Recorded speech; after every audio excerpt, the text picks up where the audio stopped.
আসসালামু আলাইকুম, কি অবস্থা আপনাদের? আশা করি আপনারা সকলে ভালো আছেন। তো দেখেন, আজকে আমরা একটা টপিক নিয়ে আলোচনা করব।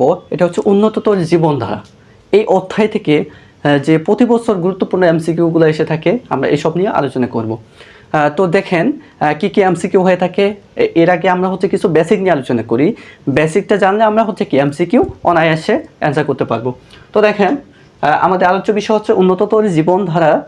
দেখেন এই চ্যাপ্টারে খাদ্য ক্যালোরি থেকে এমন কোনো বোর্ডে নাই যে প্রশ্ন আসে না, বা এমন কোনো সালে নাই যে কোশ্চেন হয় নাই খাদ্য ক্যালোরি থেকে। প্রতি বছর কোনো না কোনো বোর্ডে হয়েই থাকে, এবারও হয়ে থাকবে। এবারও আপনাদের বোর্ডে, আপনি যে কোনো বোর্ড থেকে পরীক্ষা দেন না কেন, আপনাকে এই ক্যালোরি থেকে প্রশ্ন হবেই। তো দেখেন, খাদ্যের ক্যালোরি বা তাপ শক্তি। আচ্ছা, খাদ্য ক্যালোরি বা তাপ শক্তি।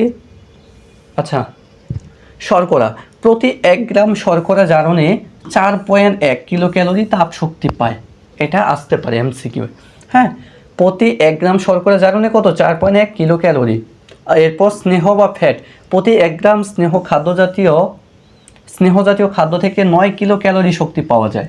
1 গ্রাম স্নেহ থেকে কত ক্যালোরি? 9 কিলো ক্যালোরি কি শক্তি পাওয়া যায়, যা শর্করার দ্বিগুণের চেয়েও বেশি। এরপর শক্তির তুলনা, 100 গ্রাম ওজনের বিভিন্ন খাবারের মধ্যে ডিম থেকে সর্বাধিক শক্তি পাওয়া যায়। দেখেন, ডিমে দেওয়া আছে 173 কিলো ক্যালোরি। 173 ক্যালোরি। যত প্রকার খাবার আছে আমাদের, এর মধ্যে সবচেয়ে বেশি কিলো ক্যালোরি রয়েছে কোথায়? ডিমে রয়েছে 173 কিলো ক্যালোরি। তবে কি, আমরা অনেকেই ডিম খেতে কি ইতস্তত করি, তবে ডিম খেতে হবে। এরপর আমিষ বা প্রোটিন। দেখেন গঠন, আমিষ মূলত কার্বন, হাইড্রোজেন এবং অক্সিজেন এবং নাইট্রোজেন এই কয়েকটা উপাদান নিয়ে গঠিত। কার্বন, হাইড্রোজেন, অক্সিজেন এবং কি নাইট্রোজেন। শর্করা কি ছিল? CaO। এরপর দেখেন আমিষ CaSO এর সাথে একটা N যোগ হয়েছে, CaSO, carbon, hydrogen, nitrogen, oxygen. Okay. এরপর গাঠনিক একক, আমিষ পরিপাক হওয়ার পর অ্যামাইনো অ্যাসিডে পরিণত হয়। কোথায়? Amino acid. তাই অ্যামাইনো অ্যাসিডকে আমিষ গঠনের একক বলা হয়। খুবই খুবই ইম্পর্টেন্ট। কি আমিষ গঠনের একক? কি? Amino acid. ওকে, বুঝতে পেরেছেন আশা করি। এরপর কাজ। দেখেন, আমিষ হলো প্রধান দেহ গঠনকারী খাদ্য। এটি শরীরে বৃদ্ধি ও ক্ষয় পূরণে কাজ করে। তাহলে শরীরে বৃদ্ধি এবং ক্ষয় পূরণে কাজ করে কোনটি? আমিষ। আচ্ছা, আমরা হচ্ছে পরবর্তী স্লাইডে চলে যাই। দেখেন কি বলেছে? উৎসের ভিত্তিতে আমিষকে আবার উৎস অনুযায়ী 2 ভাগে ভাগ করা হয়। দেখেন, একটা হচ্ছে উদ্ভিজ্জ আমিষ, একটা হচ্ছে প্রাণীজ আমিষ। হ্যাঁ, প্রাণীজ আমিষ কোনটা? মাছ, মাংস, ডিম এবং দুধ হলো প্রাণীজ আমিষের উৎস। এরপর উদ্ভিজ্জ আমিষ, ডাল, সিম, বাদাম, বরবটি এবং মটরশুঁটি, এগুলো হচ্ছে কি উদ্ভিজ্জ আমিষের উদাহরণ। ওকে। এরপর বিশেষ তথ্য পরীক্ষার জন্য একটু মনে রাখেন, গ্লাইকোজেন, শরীর শর্করার অভাব হলে যকৃৎ ও মাংসপেশিতে সঞ্চিত গ্লাইকোজেন শক্তি সরবরাহ করে। তাহলে কি বুঝলাম এটা থেকে? শরীরে যদি শর্করার অভাব হয়, তাহলে কি যকৃৎ ও মাংসপেশিতে সঞ্চিত, আমাদের যকৃৎ এবং মাংসপেশিতে কিছু যকৃৎ সঞ্চিত থাকে, যেটা কি পরবর্তীতে যদি আমাদের লাগে কোথাও, তাহলে সেটা কি শক্তি সরবরাহ করে থাকে। এরপর অ্যালবুমিন এটি রক্তরসে উপস্থিত একটি গুরুত্বপূর্ণ খাদ্যসার বা প্রোটিন। অ্যালবুমিন প্রশ্ন হতে পারে, অ্যালবুমিন কি? অ্যালবুমিন হচ্ছে কি রক্তরসে উপস্থিত একটি গুরুত্বপূর্ণ খাদ্যসার। প্রশ্ন হতে পারে যে অ্যালবুমিন কি? তাহলে অ্যালবুমিন কি দেখেন দেখি। এটি রক্তরসে উপস্থিত একটি গুরুত্বপূর্ণ খাদ্যসার বা প্রোটিন। এরপর দেখেন শর্করা জারণ, জীবদেহ বিপাকীয় কাজের জন্য প্রয়োজনীয় শক্তি মূলত শর্করা জাতীয় খাদ্য জারণের মাধ্যমে কি উৎপন্ন হয়।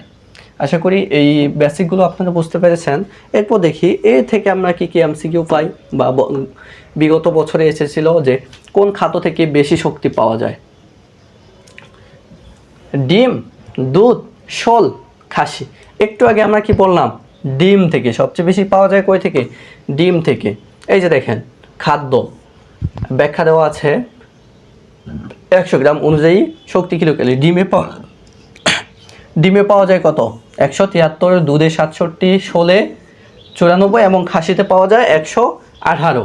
তাহলে কত সবচেয়ে বেশি কোথায়? দেখেন দেখি, ডিমে 173। ওকে। এরপর প্রতি গ্রাম শর্করা জারণে কত কিলোক্যালোরি তাপ উৎপন্ন হয় আমরা দেখেছিলাম। এই যে দেখেন, আমরা যদি দেখাই,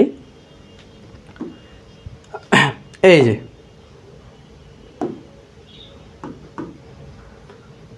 যে দেখেন 4.1 কিলো ক্যালোরি, 1 গ্রাম শর্করা জারণে সরিয়ে 4.1 কিলো ক্যালোরি তাপ শক্তি উৎপন্ন হয়। এই যে তারই ধারাবাহিকতা এই কোশ্চেনটা,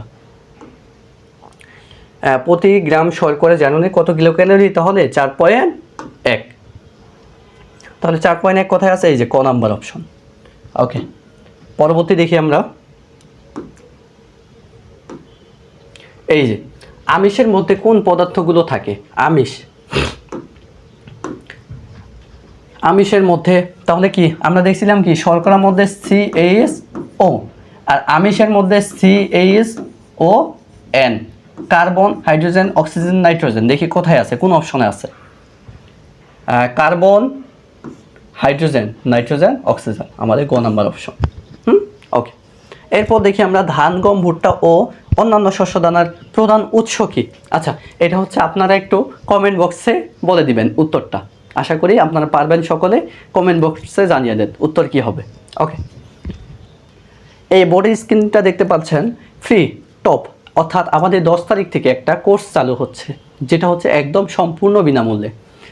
আপনারা যারা আমাদের সাথে ক্লাস করতে চান এবং ভালো কিছু পেতে চান, তাহলে তাদেরকে বলবো আমাদের সাথে জয়েন হন, এবং কি আপনাদের আশেপাশে আপনার ফ্রেন্ড থাকতে পারে, আপনার রিলেটিভস থাকতে পারে, কাজিন থাকতে পারে, তাদেরকে বলবেন আমাদের ক্লাসে একটু জয়েন হওয়ার জন্য।